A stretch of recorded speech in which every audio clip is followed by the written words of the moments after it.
حوالينا ولا علينا اللهم حوالينا ولا علينا اللهم حوالينا ولا علينا۔ اے اللہ اس بارش کو اطراف میں برسائیے، ہم پر نہیں۔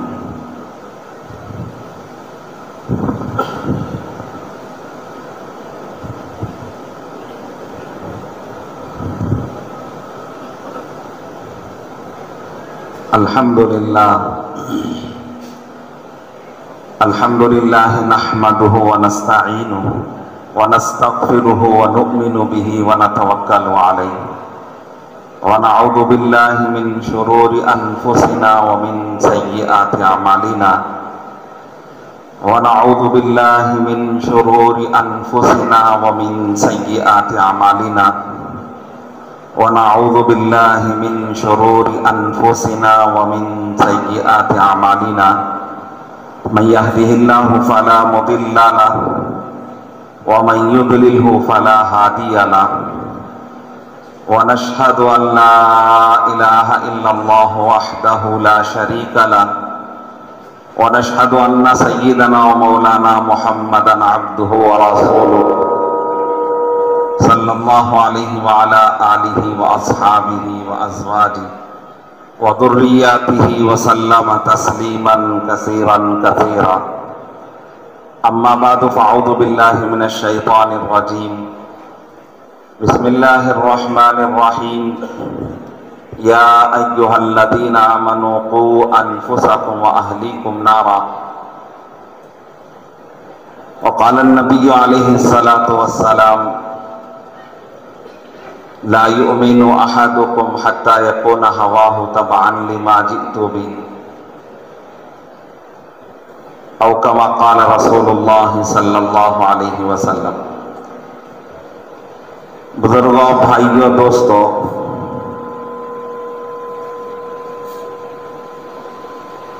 اس دعوت و تبلیغ کی محنت سے یہ چاہا جا رہا ہے کہ ہماری زندگی کے ہر شعبے میں دین آ جائے،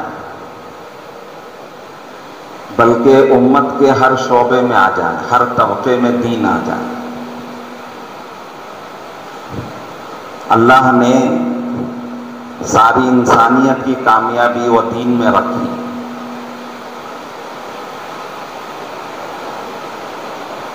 تو اللہ کے نبی صلی اللہ علیہ وسلم نے محنت فرمائی کہ انسانوں کے ہر طبقے میں دین کیسے زندہ ہو، مردوں کے طبقے میں، عورتوں کے طبقے میں، بچوں میں۔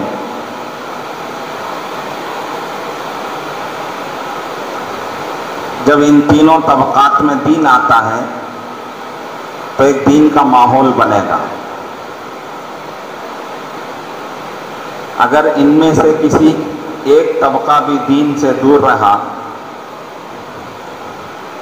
اس کی زندگی میں دین نہیں آیا، تو اس کا نقصان ماحول میں اور معاشرے میں اس کا نقصان پہنچتا ہے۔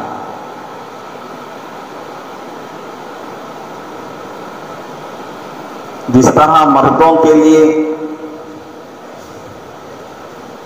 دین ضروری ہے، ان کی کامیابی اللہ نے دین میں رکھی ہے، ایمان کے سیکھنے میں، ایمان کے بنانے میں، اخلاق کے بنانے میں، اعمال کے بنانے میں۔ ایسے ہی عورتوں کی بھی کامیابی اسی ایمان اور اعمال میں رکھی ہے۔ اللہ تعالیٰ نے جہاں مردوں کے واقعات بیان کیے قرآن میں، وہاں عورتوں کے بھی واقعات بیان کیے۔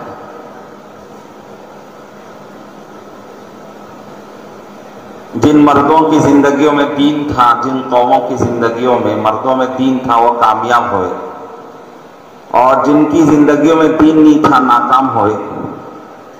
ایسے اللہ نے عورتوں کے بھی قرآن میں واقعات بیان کیے، اچھی عورتوں کے بھی واقعات بیان کیے کہ جن کی زندگیوں میں دین تھا، اور ان عورتوں کے بھی واقعات بیان کیے جنہوں نے دین چھوڑ کر ہلاک و برباد ہو گئے.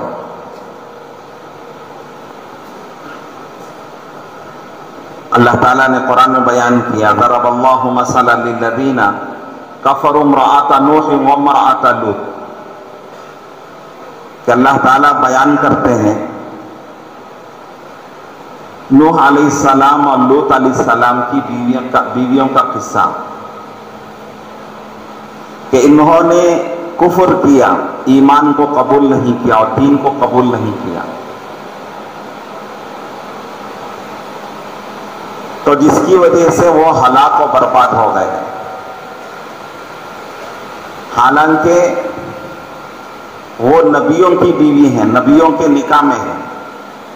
نوح علیہ السلام کتنے زبردست نبی ہیں جنہوں نے 950 سال دین کی محنت کی، لیکن ان کی بیوی کی زندگی میں دین نہیں تھا تو وہ ناکام ہو گئی. لوط علیہ السلام اللہ کے زبردست نبی ہیں، لیکن ان کی بیوی کی زندگی میں دین نہیں تھا تو وہ ناکام ہو گئے. تو اللہ نے ایک قصہ بیان کیا ضرب اللہ مثلا للذین کفروا امرأۃ نوح وامرأۃ لوط کانتا تحت عبدین من عبادنا صالحین فخانتاہما فلم یغنی عنہما من اللہ شیئا وقیل ادخلا النار مع الداخلین. کہ اللہ کہہ رہے ہیں کہ دیکھو ہم نے ان کو اپنے اچھے بہترین بندوں کے نکاح میں ہم نے ان کو دیا تھا. ایک گھر میں رہتے تھے، ایک چھت کے نیچے رہتے تھے، لیکن چونکہ زندگی میں دین نہیں آیا تو اللہ کا جب عذاب آیا تو یہ بھی ہلاک ہو گئے. نوح علیہ السلام کی بیوی اور لوط علیہ السلام کی بیوی بھی ہلاک ہوئی. یعنی ان کے نکاح میں ہونا اللہ کے عذاب سے نہیں بچا سکا. دنیا میں بھی ہلاک ہو گئے اللہ کے عذاب میں، اور پھر اللہ نے ان کو جہنم میں ڈال دیا. وقیل ادخلا النار مع الداخلین، کہ جہنم میں ڈال دیا.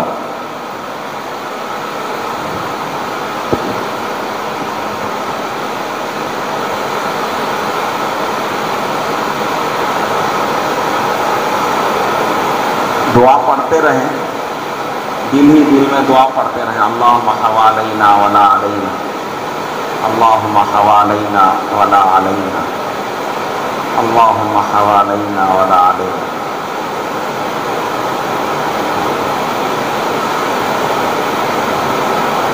آگے اللہ تعالیٰ نے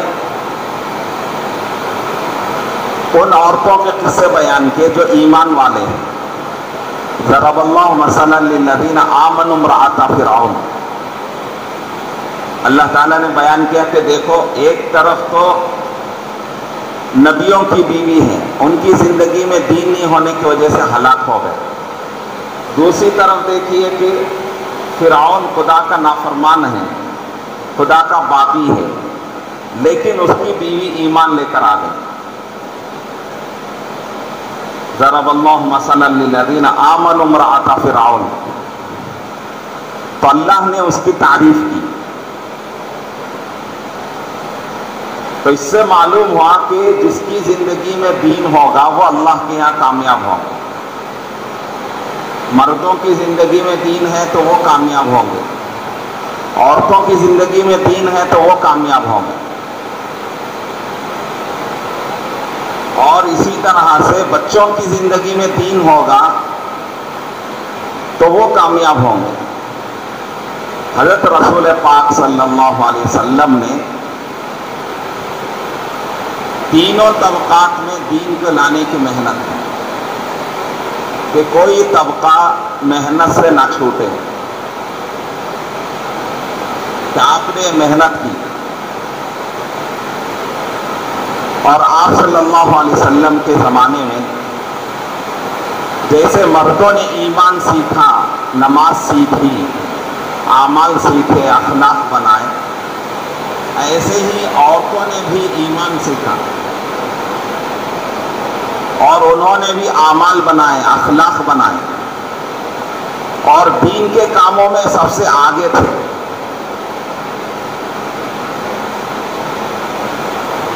انہوں نے بھی حضرت رسول پاک صلی اللہ علیہ وسلم کی فکر کو اپنا فکر بنایا، آپ صلی اللہ علیہ وسلم کے کام کو اپنا کام بنایا۔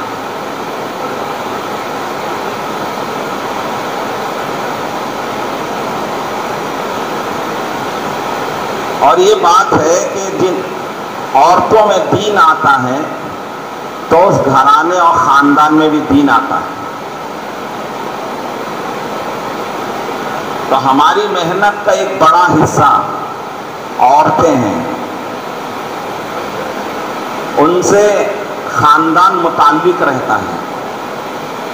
اسی لیے مشہور ہے کہ مرد دیندار بنتا ہے تو وہ اکیلا دیندار بنتا ہے، لیکن عورت دیندار بنتی ہے تو ایک گھرانہ دیندار بن جاتا ہے،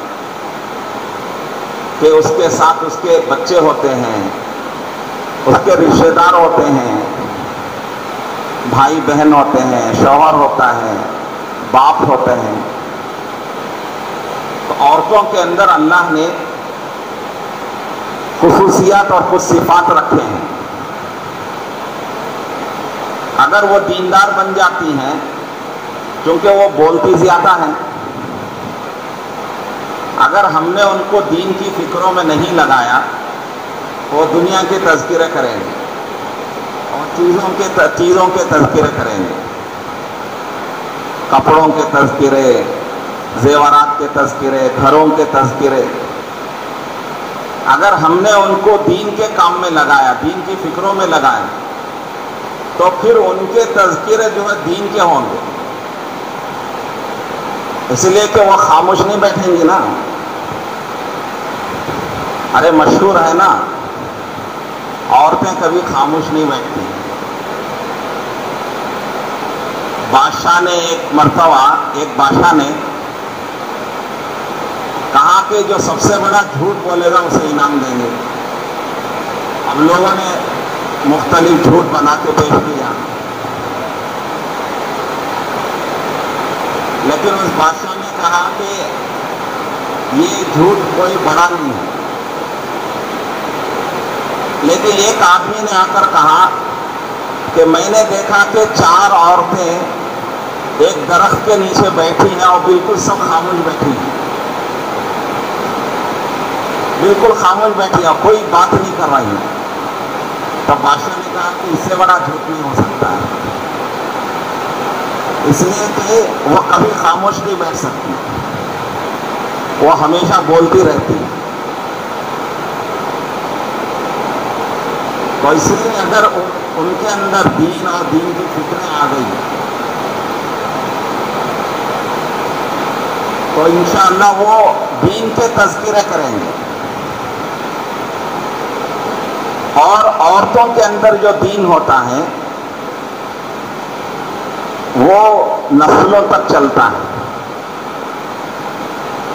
علماء نے یہاں تک جانتے ہیں دین اور عبادت کے اعتبار سے بھی آباد کیا اور دنیا کے اعتبار سے بھی آباد کیا، اور انہی کی نسل میں حضرت رسول پاک صلی اللہ علیہ وسلم بھی دنیا میں تشریف لائے۔ تو آپ نے بھی جب اس محنت کو لے کر کھڑے ہوئے تو سب سے پہلے آپ کا ساتھ دینے والی آپ کی بیوی حضرت خدیجہ رضی اللہ عنہا، مردوں میں حضرت ابوبکر صدیق رضی اللہ تعالیٰ عنہ، اور بچوں میں حضرت علی رضی اللہ تعالیٰ عنہ۔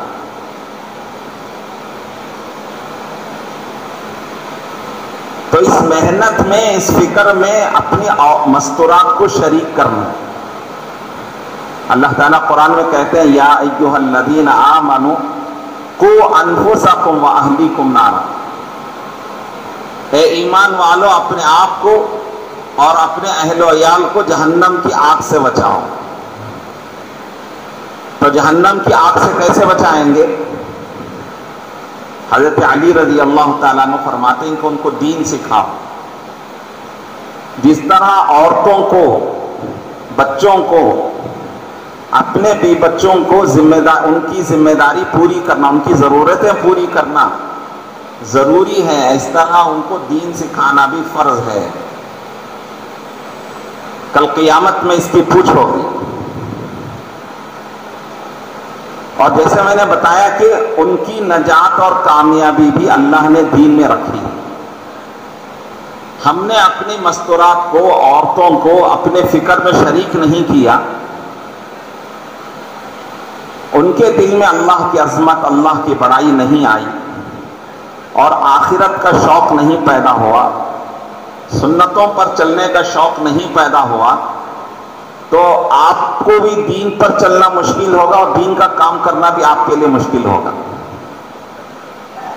آپ تو ماشاءاللہ 4 مہینے لگائے، چلے لگا رہے ہیں، 3 دن لگا رہے ہیں، اور آپ کے دل میں اللہ کی عظمت ہے، اللہ کے احکامات کی عظمت ہے، نبی کی عظمت ہے، نبی کی سنتوں کی عظمت ہے۔ آپ چاہتے ہیں کہ سنت کے مطابق زندگی گزاریں، ہمارے اپنے گھر میں ہر کام سنت کے مطابق ہو۔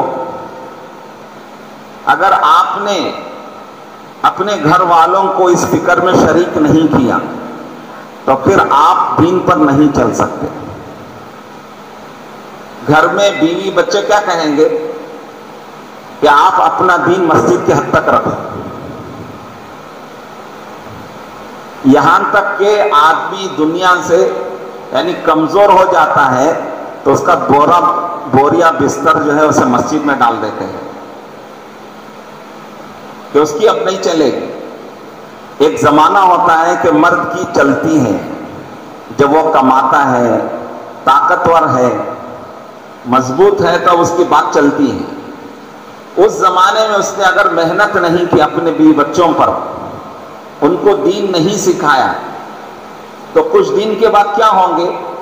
یہ سب مرد پر حاوی ہو جائیں گے۔ پھر گھر کے اندر سنتوں کو لانے کی وہ اجازت نہیں دیں گے۔ گھر کے شادیاں ہوتی ہیں، پروگرام ہوتے ہیں، وہ کہیں گے کہ ہماری خواہش کے مطابق شادی ہوگی۔ آپ چاہیں گے کہ سنت کے مطابق، اللہ کے حکم کے مطابق شادی ہو، ہمارے گھر کا ہر کام سنت کے مطابق ہو، لیکن اگر آپ نے اپنے بھی بچوں کا ذہن دین کا نہیں بنایا تو وہ اسے قبول نہیں کریں گے۔ وہ کہیں گے کہ آپ اپنا دین مسجد کے حد تک رکھو، یہاں ہماری خواہش چلے گی، ہم جو کہیں گے وہ ہوگا یہاں۔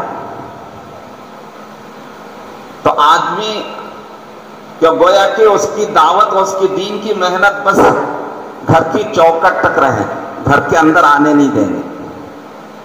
اس لیے فرمایا کہ اپنی مستورات کو ہر تیسرے مہینے میں اللہ کے راستے میں لے کر جانا، ہر تیسرے مہینے میں 2 مہینے مردوں کے ساتھ جماعت میں جانا، 3 دن، پہلا مہینہ، دوسرا مہینہ، 2 مہینے مردوں کے ساتھ گئے، تیسرے مہینے میں اپنے گھر والوں کو لے کر جائیں، جن کی شادیاں ہو گئی وہ اپنے گھر والوں کو لے کر جائیں، نہیں ہوئی تو اپنے والدہ کو لے کر جائیں، بڑے ہیں بالغ ہیں وہ اپنے والدہ کو لے کر جائیں۔ اسی طرح سے والدہ کے ساتھ وہ بچیاں جو بڑی بچیاں ہیں جن کی شادی نہیں ہوئی ہے، 3 دن کے لیے ان کو بھی لے کر جائیں۔ ان کے 15-16 سال ہو گئے، ایسی لڑکیاں ہیں وہ اپنی ماں کے ساتھ جا سکتی ہیں، تو اس کا اہتمام کرنا، اس سے ان کے اندر اللہ کی عظمت آئے گی، آخرت کا فکر آئے گا، نبی کی عظمت آئے گی، سنتوں پر چلنے کا شوق پیدا ہوگا، گھر کے اندر ایک دین کا ماحول بنے گا۔ اس لیے یہ ترتیب ہمارے اپنے بڑوں نے بنائی کہ ہر تیسرے مہینے میں ہر مسجد وار جماعت کا ساتھی اپنے گھر والوں کو لے کر 3 دن جماعت میں جائے، ہر تیسرے مہینے میں 2 مہینے مردوں کے ساتھ، تیسرے مہینے میں خواتین کے ساتھ جائیں، سال میں 1 مرتبہ عشرے میں لے کر جائیں، 10 دن میں لے کر جائیں، اور اسی طرح سے 2 سال، تیسرے سال میں چلہ لگائے مستورات کے ساتھ، 2 سال مردوں کے ساتھ چلے میں جائے، تیسرے سال مستورات کے ساتھ جائے۔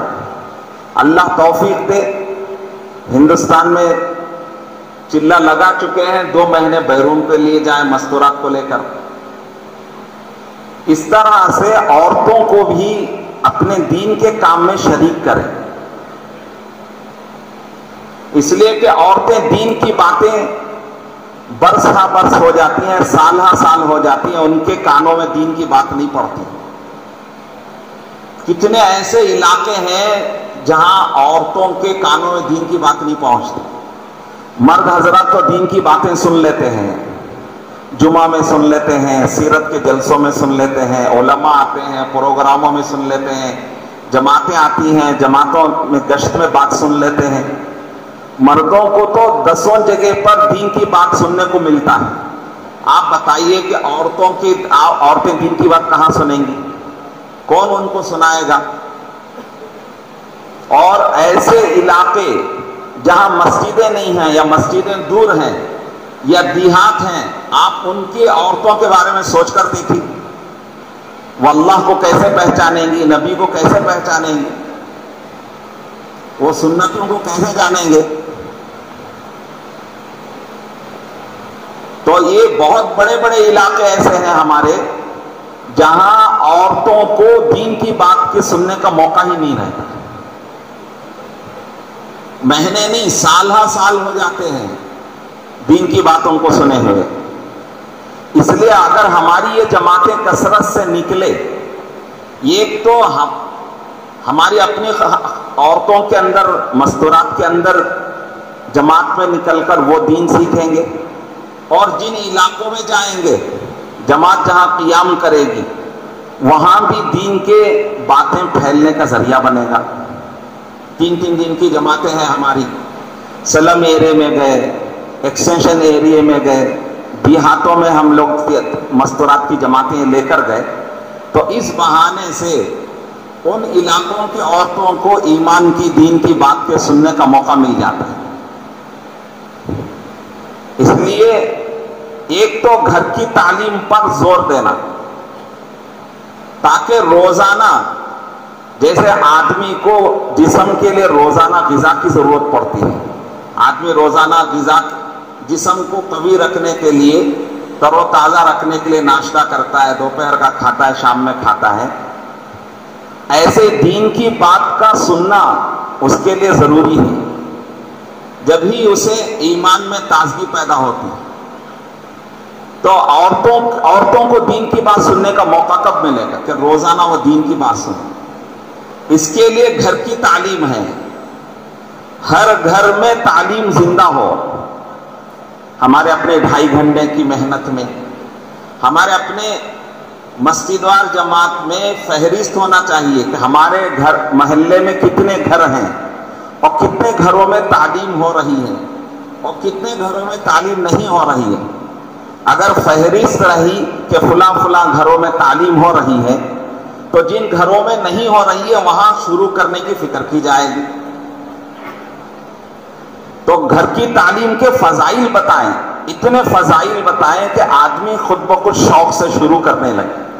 ان کو بتائیں کہ دیکھو ہمارے گھر میں فرشتے اترے، اللہ کی رحمت اترے، اللہ کا سکینہ اترے، ہمارے گھر کا تذکرہ فرشتوں کے سامنے آسمانوں میں ہو.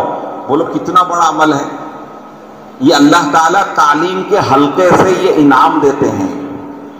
گھر میں جب تعلیم کا حلقہ لگتا ہے تو فرشتے اسے گھیر لیتے ہیں، رحمت اترتی ہے، سکینہ اترتا ہے، فرشتے گھر میں آ جاتے ہیں، شیاطین بھاگ جاتے ہیں. اور جو تعلیم ہوتی ہے اللہ تعالیٰ فرشتوں کے سامنے اس مجلس کا تذکرہ کرتے ہیں اور مغفرت کے فیصلے ہوتے ہیں. بولو کتنا اونچا عمل ہے. یہ ترغیب دینا ہر گھر میں تعلیم زندہ ہو جائے. اور فضائل اعمال کی تعلیم حضرت شیخ الحدیث مولانا زکریا صاحب رحمۃ اللہ علیہ نے حضرت مولانا الیاس صاحب رحمۃ اللہ علیہ نے ان کو کہہ کر یہ کتاب لکھوائی ہے. اور حضرت شیخ الحدیث رحمۃ اللہ علیہ نے 2 رکعت نماز پڑھ کے اللہ سے مانگ کر اس کتاب کو لکھا ہے. یہ کتاب ہر زبان میں آپ کو ملے گی، دنیا کے تقریباً ہر زبان میں کتاب چھپ چکی ہے. تو اس لیے اس کتاب کو پڑھنے کی ترغیب دینا، فضائل اعمال، کہ روزانہ ابتدا میں 2 منٹ پڑھیں، پھر مہینے کے بعد 1 منٹ پڑھائیں، اس طرح آہستہ آہستہ کرتے ہوئے 10-15 منٹ تعلیم میں لگائیں، اور بچوں کو لے کر بیٹھے عورتیں، اور باری باری سے گھر میں تعلیم کرائیں، کبھی خود کریں، خود گھر والوں سے کرائیں، کبھی بیٹے سے کرائیں، کبھی بیٹی سے کرائیں، تاکہ آپ کبھی سفر میں چلے گئے تو گھر کی تعلیم بند نہ ہو۔ تو گھر کی تعلیم سے گھر کے اندر عمل کا ماحول بنے گا، ان کے اندر نماز کا شوق، ذکر کا شوق، سنتوں پر چلنے کا شوق۔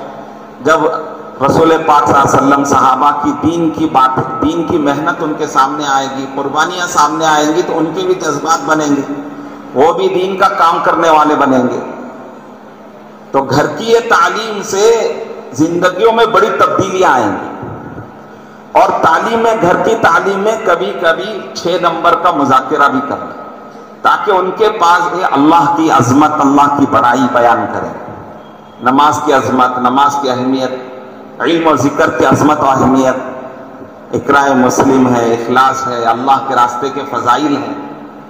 تو کبھی کبھی 6 نمبر کا مذاکرہ بھی کرنا، 6 صفات کا مذاکرہ بھی کریں گھر کی تعلیم میں۔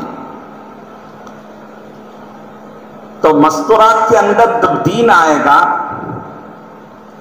تو ان کے پلنے والے، ان کے گودوں میں، ان بچوں کے اندر بھی دین پیدا ہوگا۔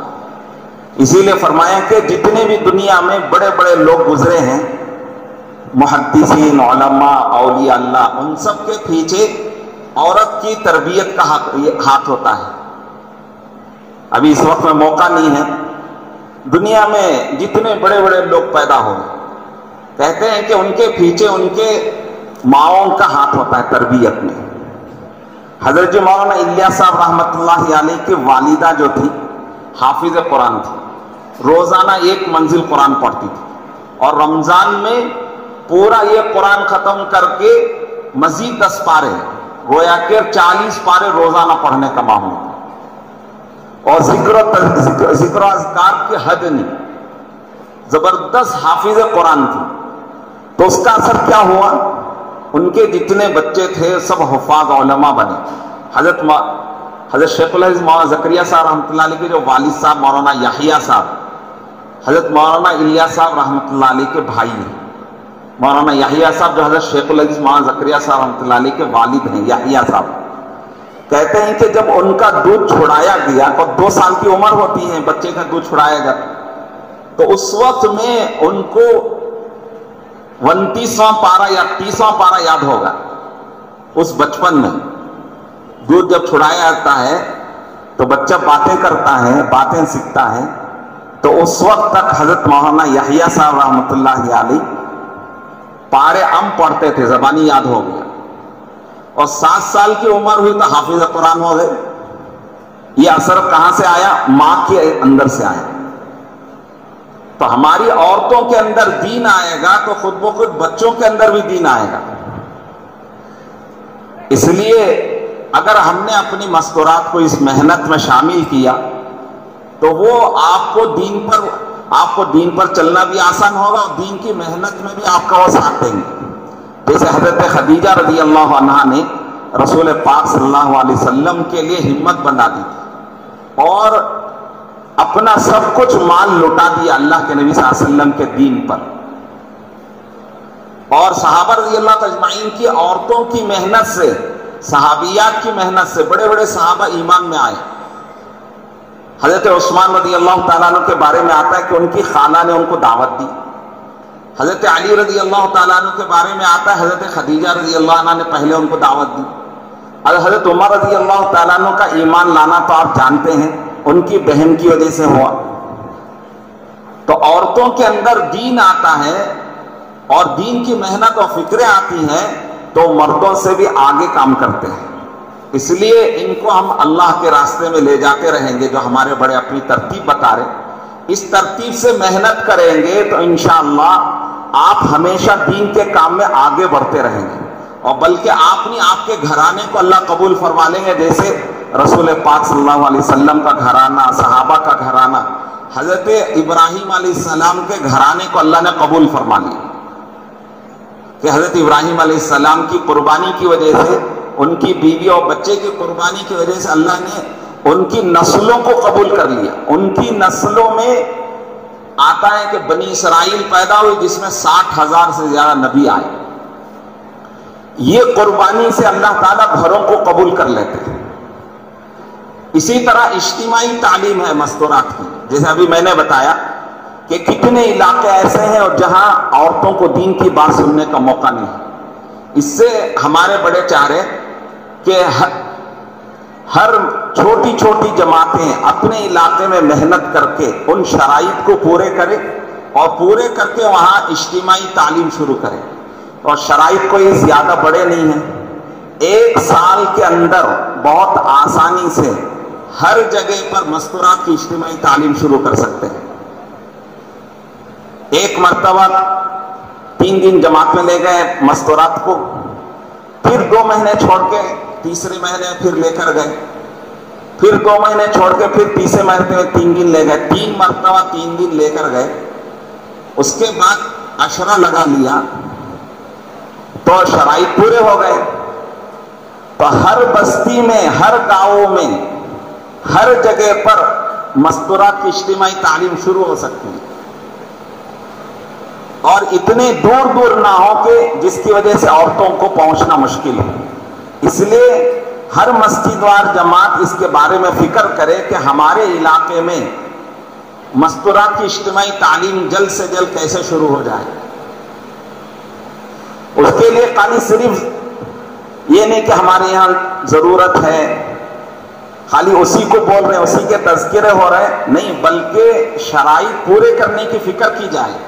ابھی جیسے بتایا کہ کوئی بڑے شرائط تو نہیں ہے، مثلا آپ نے 5-6 مستورات کو سہ روزہ لگوایا، پھر 2 مہینے چھوڑ کے تیسرے مہینے میں پھر سہ روزہ لگوا دیا، پھر 2 مہینے چھوڑ کے پھر تیسرے مہینے میں لگا دیا، یعنی پہلے 1 مرتبہ سہ روزہ لگائے، پھر 3 مہینے کے بعد اور سہ روزہ لگا دی، اور 3 مہینے کے بعد اور سہ روزہ لگا دیا، تو گویا کہ یہ 9 مہینے میں 3 مرتبہ سہ روزہ ہو گئے۔ پھر 3 مہینے کے بعد عشرہ لگا لیا تو شرائط پورے ہو گئے۔ تو 1 سال کے اندر ہر بستی میں، ہر محلے میں اجتماعی تعلیم شروع ہو سکتی ہے، بس نیت کرنے اور کوشش کرنے کی بات ہے۔ بلکہ ہمارے بڑے کہتے ہیں کہ جو چھوٹی چھوٹی جماعتیں بنائیں، وہ چھوٹی جماعتیں اپنے علاقے میں محنت کر کے، جہاں 40-50 گھر کا ایک آپ نے زون بنایا شہروں میں، محلوں کو تقسیم کیا ہے، محلہ تو بہت بڑا ہے، 300 گھر ہیں، 500 گھر ہیں، وہاں ایک گھر میں اجتماعی تعلیم ہو رہی ہے، تو بتائیں کہ وہاں کیسے آئیں گی ساری مستورات؟ ایک گھر میں جڑنا بھی مشکل ہے اور دور دور سے آنا بھی مشکل ہے۔ اس لیے گویا کہ ہر 40-50 گھر میں ایک اجتماعی تعلیم ہوگی تو عورتیں آسانی سے وہاں پہنچ سکتی ہیں۔ ان کو ہفتے میں 1 مرتبہ کم سے کم دین کی بات سننے کا شوق پیدا ہوگا، یعنی وہ دین پر چلنے کا شوق پیدا ہوگا تعلیم میں آنے کی وجہ سے۔ کیا بھی شروع کریں گے انشاءاللہ؟ ہر محلے والے، بلکہ شہر کے ہر محلے کے ہر چھوٹی جماعت اپنے اپنے زون میں، اپنے علاقے میں اجتماعی تعلیم کے شروع کرنے کے شرائط پورے کرنا۔ آئندہ سال یہ کارگزاری آئے کہ ہمارے تعلقے اور زون اور ہمارے محلے کے ہر محلے میں، بلکہ ہر محلے کی چھوٹی جماعتوں میں اجتماعی تعلیم شروع ہو گئی ہے۔ کوشش کریں گے انشاءاللہ۔ تو اس سے ایک ماحول بنے گا، پھر آپ جماعتوں میں بھی جائیں گے، آسانی سے جا سکیں گے۔ صحابہ رضی اللہ تعالیٰ کی عورتیں مردوں کو تانا دیتی تھی۔ آپ جانتے ہیں حضرت عمرو ابن جموح رضی اللہ تعالیٰ عنہ کی بیوی نے حضرت عمرو ابن جموح رضی اللہ تعالیٰ عنہ کو تانا دیا کہ حضرت عمرو ابن جموح رضی اللہ تعالیٰ عنہ پاؤں سے معذور تھے۔ بچوں نے کہا کہ آپ آپ گھر میں رہیے، ہم اللہ کے راستے میں جائیں گے، جہاد میں جائیں گے، آپ کے لیے ضروری نہیں ہے۔ تو ان کے دل میں کچھ آگے پیچھے ہو رہے تھے۔ ان کی بیوی نے ان کو تانا دیا۔ کیسے تانا دیا؟ کہنے لگی کہ میں تو دیکھ رہی ہوں تم تو جنگ کے میدان سے ڈر کے واپس آ گئے، گویا کہ ان کو غیرت دلائی، کہ ان کو غیرت دلائی۔ اس پر حضرت عمرو ابن جموح رضی اللہ تعالیٰ عنہ کھڑے ہو گئے اور تلوار لے کر گئے اور یہ دعا مانگتے ہوئے گئے، اللہم لا تردنی الی اہلی، اے اللہ مجھے واپس اپنے گھر مت لوٹائیے۔ اب اللہ کے راستے میں گئے، یہاں تک کہ غزوہ احد میں شہید ہو گئے۔ اب ان کی بیوی ان کی لاش کو اٹھا کر مدینہ لانا چاہتی ہے، وہ اونٹ مدینے کی طرف نہیں آتا، احد کی طرف جا رہا ہے، تو وہ مدینے کی طرف پھیرتی تو بیٹھ جاتا ہے، اٹھا کر احد کی طرف کرتے ہیں تو وہاں جاتا ہے، مدینے کی طرف کرے تو بیٹھ جاتا نہیں ہے۔ تو ان کی بیوی اللہ کے نبی صلی اللہ علیہ وسلم کے دربار میں آ کر عرض کی کہ اللہ کے نبی صلی اللہ علیہ وسلم میرے شوہر شہید ہو گئے، میں ان کو مدینہ لے جا کے دفن کرنا چاہتی ہوں، لیکن یہ اونٹ مدینے کو آنے تیار نہیں ہے۔ تو حضور نے پوچھا کہ وہ جاتے ہوئے انہوں نے کچھ کہا تھا؟ فرمایا کہ ہاں انہوں نے یہ دعا مانگی تھی، اللہم لا تردنی الی اہلی، اے اللہ مجھے پھر اپنے اہل و عیال کی طرف مت لوٹائیے۔ تو حضور نے فرمایا کہ ان کی دعا تو اللہ نے قبول کر لیا، زندگی میں تو اللہ نے قبول کیا ہے کہ زندگی میں تو واپس نہیں آئے، اللہ نے موت کے بعد بھی ان کی دعا قبول کر لی۔ کیا مطلب؟ ان کی لاش بھی نہیں آئے گی، تم ان کو یہیں دفن کر دو۔ تو اس طرح عورتوں کے اندر جب دین کا جذبہ آتا ہے تو مردوں کو ابھارتی ہیں۔ آپ جانتے ہیں حضرت خنسا رضی اللہ تعالی عنہا نے اپنے 4 بیٹوں کو ایک ایک کر کے اللہ کے راستے میں بھیجا اور سب شہید ہو گئے، اب اس پر فخر کر رہی ہیں اور اس پر سجدہ شکر ادا کیا کہ مجھے کل قیامت میں شہداء کی ماں کہلاؤں۔ یہ جذبہ پیدا ہوا عورتوں کے اندر۔ تو اگر ہم بھی اپنے مستورات کو گھر کی تعلیم میں، اجتماعی تعلیم میں بھیجتے رہیں گے، ہر تیسرے مہینے میں ان کو لے جاتے رہیں گے، تو انشاءاللہ ان کے اندر بھی دین پر چلنے کا، دین کے کام کرنے کا جذبہ پیدا ہوگا، اور ان کی اس جذبے کی وجہ سے بچوں کے اندر بھی خود بخود آئے گا۔ ماں کے اندر جو فکریں ہوتی ہیں بچوں کے اندر خود بخود وہ منتقل ہوتی ہیں۔ اسی طرح سے عورتوں میں جیسے ضروری ہے، ایسے ہمارے طلبہ ہیں، اسٹوڈنٹس ہیں، ان کے اندر بھی دین کا لانا ضروری ہے۔ ہمارا یہ طبقہ، جیسے فرمایا کہ ہر مرد کو مسجد سے جوڑنا، مسجد اور جماعت سے جوڑنا، ہر عورت کا تعلق ہفتے والی تعلیم سے اس کا تعلق ہو، اور ہر بچے کو مکتب سے جوڑے۔ چھوٹے بچے ہیں ہمارے، ان کو مکتب سے جوڑنا، اس لیے کہ جماعتوں میں ہم ان کو لے جاتے ہیں 16-17 سال کے بعد۔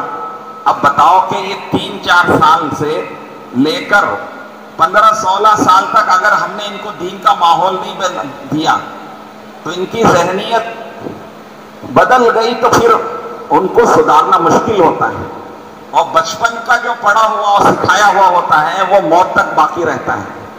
بولتے نہیں جنم کی عادت جنازے تک۔ تو بچپن میں عربی میں کہتے ہیں العلم فی الصغر کالنقش فی الحجر، بچپن کا پڑھا ہوا علم ایسے ہوتا ہے جیسے پتھر کی لکیر ہوتی ہے، پتھر سے کھود کے لکھ دیا جاتا ہے۔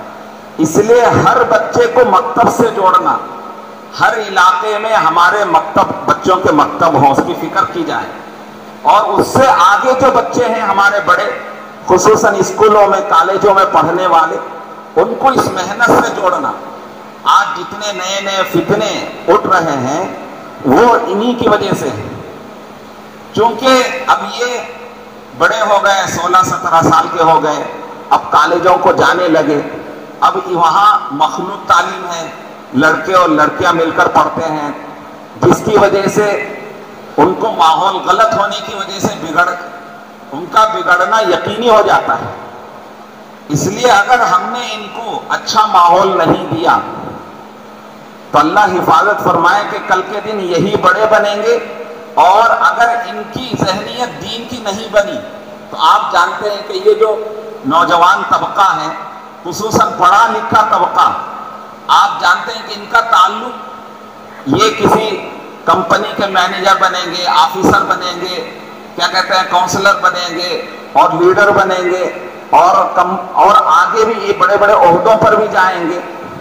تو اگر ان کے اندر دین آئے گا اور دین کی محنت آئے گی تو یہ ہر طبقے میں دین کا کام کریں گے.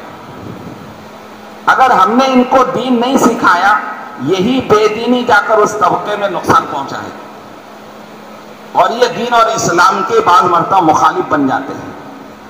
اس لیے اس وقت میں ہمارے ان نوجوانوں کو جتنا لگائیں گے اتنا دین میں، کہتے ہیں نا جسم میں آدمی کے لیے نیا خون کی ضرورت پڑتی ہے. نیا خون جتنا آئے گا آدمی کی صحت اور طاقت بڑھتی ہے. ایسے ہی نیا خون کسے کہتے ہیں؟ قوم کا نیا خون جو ہے وہ نوجوان ہے. ہر قوم میں جو ترقی ہوتی ہے ان کے نوجوانوں سے ہوتی ہے. ہر قوم میں، دنیا میں قوموں کا جو عروج و زوال ہے، جو اثر پڑتا ہے وہ نوجوانوں کی وجہ سے پڑتا ہے. دنیا کی ہر تحریک نوجوانوں کو استعمال کرتی ہے. تو ہمارے کام میں نیا خون جو ہے وہ نوجوان ہیں، یہ اسٹوڈنٹس ہیں. ہم ان کو اگر بچے سمجھ کر چھوڑ دیے تو یہی کل بڑے ہیں. اگر ہم نے ان کو پڑھنے کے زمانے میں، ان کی چھٹیوں میں ہم نے ان کو اللہ کے راستے میں نکالا، تعلیم کے زمانے میں ان کو ہم نہیں چھیڑیں گے. ہاں چھٹیوں میں کیا کریں گے؟ تعلیم میں نہیں چھیڑیں گے اور چھٹیوں میں نہیں چھوڑیں گے. چھٹیوں میں ان کے وقت لگائیں گے. اسی طرح طالبات ہیں، اس کے لیے ابھی جیسے ابھی میں نے بتایا مستورات کے لیے، ان کے لیے ہفتہ اور اتوار کی مستقل تعلیم رکھی جائے.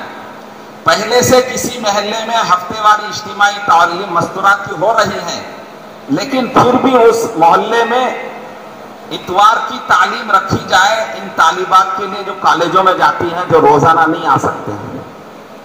ان کو دوسرے وقت میں کالج اور اسکول اور کلاسز رہتے ہیں، یا ڈیوٹی کرنے والی عورتیں رہتی ہیں، ٹیچر ہیں، وہ دوسرے دنوں میں تو نہیں آ سکتی، یا تو ہفتے کو یا اتوار کو آ سکتی ہیں.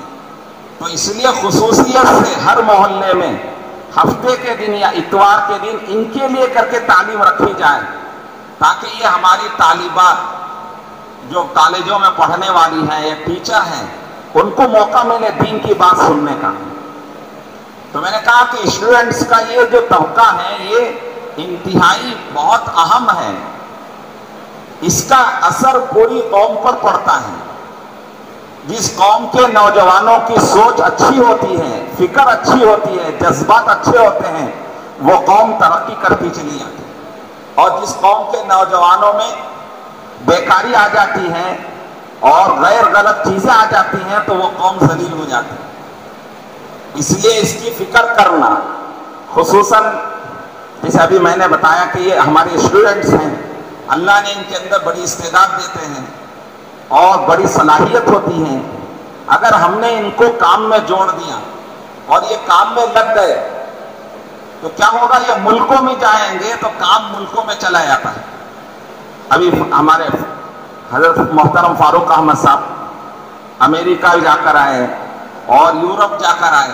انہوں نے آ کر سنایا کہ ہندوستان میں جو طلبہ کام میں لگے اب وہ بڑے بڑے عہدوں پر ہیں وہاں، اور وہی لوگ کام کو سنبھال رہے ہیں، دعوت کے کام. یہاں ہندوستان میں پڑھنے کے زمانے میں لگے، اب وہاں جا کر ذمہ دار بن گئے، ملکوں میں جا کر ذمہ دار بن گئے. تو اب وہ ثواب کس کو ملے گا؟ جنہوں نے ان کو لگایا کام میں. اب خود ہمارے محترم فاروق احمد صاحب ہیں، تو یہ اپنے پڑھنے کے زمانے میں دعوت کے کام میں لگے تو آج اللہ کہاں تک لے گیا؟ پوری دنیا میں ان کو لے جا رہے ہیں. تو اس طرح سے اللہ تعالیٰ ان طلبہ کے اندر، اسٹوڈنٹس کے اندر بڑی استعداد و صلاحیت رکھتے ہیں.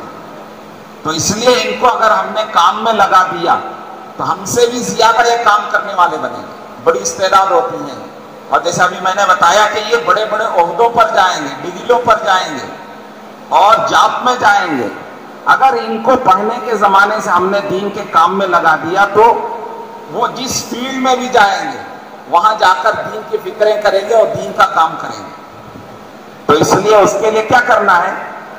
روزانہ ان سے آدھا گھنٹہ لینا ہے, زیادہ نہیں لینا, ان سے آدھا گھنٹہ لے, ملاقاتوں کے لیے اپنے ساتھ لے کر جائیں. ہفتے واری گشت ہوتا ہے, ہفتے واری گشت کے دن جہاں ہم گشت کی جماعت بناتے ہیں اس میں ایک جماعت طلباء سے ملاقات کے لیے, اسٹوڈنٹس کی ملاقات کے لیے ایک جماعت مستقل بنا کر بھیجیں. گشت کے دن, اپنے محلے کے گشت کے دن جہاں جماعت ملاقاتوں میں گشت کے لیے جاتی ہے, وہیں ایک جماعت طلباء سے ملاقات کے لیے بھیجیں, اسٹوڈنٹ سے ملاقات کے لیے ایک جماعت بنا کر بھیجیں. اور پھر ان کو مہینے میں ایک دن, اگر چھٹی 3 دن مل رہی ہے, 2 دن مل رہی ہے مہینے میں, تو ان کو وصول کرے 2 دن 3 دن. اگر نہیں مل رہی ہے, صرف ہفتے کی شام سے اتوار کی شام مل رہی ہے, تو اتنا ہی ان سے وصول کرے اور ان کو اپنے بڑے ساتھیوں کے ساتھ جوڑ کر لے کر چلے.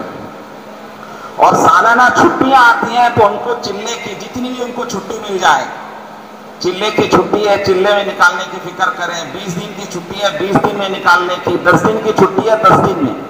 یہ صرف اسٹوڈنٹس کے لیے, طلباء کے لیے, سب کے لیے نہیں ہے. ان کو جتنی چھٹی ہے اتنے دن ان کو نکالنا. خصوصاً جو فائنل ایئر میں ہیں, ڈگری والے ہیں, ان کی سال بھر فکر کرنا. ہم کو تو معلوم رہتا ہے کہ ہمارے محلے میں فلاں فلاں ڈگری کر رہے ہیں, ان کا یہ فائنل ایئر ہے. اس لیے فرمایا کہ ہر مسجد وار جماعت کے پاس طلباء کی پوری فہرست ہونا چاہیے. فہرست بنائیں, اپنے مسجد وار جماعت میں فہرست بنائیں. فہرست بنانا کوئی مشکل نہیں ہے. ہمارے محلے میں جو طلباء ہیں, جو فکر کرنے والے ہیں, ان کو ذمہ داری دیں کہ ہمارے محلے میں کتنے طلباء SLC سے لے کر ڈگری تک پڑھنے والے اسٹوڈنٹس ہیں, ان کی فہرست بنائیں. اگر ان کو ذمہ داری دے دیں گے تو انشاءاللہ وہ خود فہرست بنا دیں گے اسٹوڈنٹس کی. تو اس فہرست کو رکھ کر چھٹیوں میں ان کی تشکیلیں کرنا. اور جیسے بتایا کہ ڈگری والے ہیں, آخری سال والے ہیں, تو یہ نہیں کہ صرف ان کو آخری مہینے میں جا کے ٹیسٹ کر رہے ہیں, بلکہ سال بھر ان سے ملاقات کرتے رہنا. اس لیے کہ اس میں یہ ہوتا ہے کہ بچے طلباء تیار رہتے ہیں تو والدین تیار نہیں ہیں, بعض مرتبہ والدین تیار رہتے ہیں, بچے تیار نہیں رہتے. اس لیے اگر سال بھر ان فائنل ایئر والے ڈگری والوں کی فکر ہوگی تو انشاءاللہ وہ جیسے ڈگری پوری ہوگی, اگر سال بھر فکر ہوتی رہی تو انشاءاللہ وہ نکل جائے گی. اس کے لیے کہا کہ ایک تو جو چھٹیاں آتی ہیں سال میں ان کے 2 جوڑ کرنے ہیں, اسٹوڈنٹس کے 2 جوڑ کریں گے. ایک جوڑ چھٹیوں سے پہلے کر کے ان کو چلنے کے لیے 4 مہینے کے لیے جتنی بھی چھٹیاں ان کی تشکیلیں کریں گے. اور ایک جوڑ جب اسکول اور کالجز شروع ہوتے ہیں اس وقت میں جوڑ کر کے ان کو مقامی کام سمجھائیں گے کہ روزانہ آدھا گھنٹہ دینے پر, اور ہفتے واری گشت میں ساتھ دینے پر, اور مہینے میں ایک دن, 3 دن چھٹی ہو تو 3 دن یا 1 دن کے دینے کے لیے ان کو آمادہ کریں گے. تو مقامی کام کے عزائم و ارادے کرائیں گے. تو اس طرح سے اگر ہر طبقے میں محنت ہوگی تو ایک ماحول بنے گا. تو اللہ کے نبی صلی اللہ علیہ وسلم نے مردوں پر جہاں محنت کی وہاں مستورات کو بھی دین اور دین کی محنت میں لگایا, اور بچوں کو بھی دین کی محنت میں لگایا. اگر ہماری محنت ان تینوں طبقات پر ہوگی تو انشاءاللہ ایک ایسا ماحول بنے گا جیسے مدینہ منورہ میں ماحول بنا. کریں گے محنت انشاءاللہ. اسی طرح سے ایک نوجوانوں کا بڑا طبقہ ہر محلے میں, ہر جگہوں پر آپ دیکھیں گے کہ راتوں میں چوراہوں پر بیٹھا رہتا ہے, گپ شپ کرتا رہتا ہے. اور آج کے زمانے میں یہ بات بولنا مناسب ہے نہیں معلوم نہیں, آج کے زمانے میں بہت سے ایسے ہی لوگ کونسلر بن جاتے ہیں, پتہ نہیں کیا کیا بن کے آتے ہیں, جو چوراہوں پر بیٹھے رہتے ہیں, وقت پاس کرتے رہتے ہیں. اگر ہم نے ان کو, ان نوجوانوں کا وقت وصول کیا تو ان کی بڑی استعداد و قابلیت ہے. اگر ان کا وقت ہم نے وصول نہیں کیا تو ان کی وجہ سے ماحول بگڑتا ہے. اس لیے ہماری اس محنت میں سے یہ چاہا جا رہا ہے کہ ہر طبقے میں دین آئے, ہر طبقہ دین کی محنت میں لگے. کریں گے بھائی انشاءاللہ. اور کوئی بات, اللہ تعالیٰ عمل کی توفیق نصیب فرمائے. ابھی اپنے تسبیحات بھی پورے کر لیں انفرادی عام. میں ہوں سید منیر سن میرے رب یہ دعا، میں ہوں سید منیر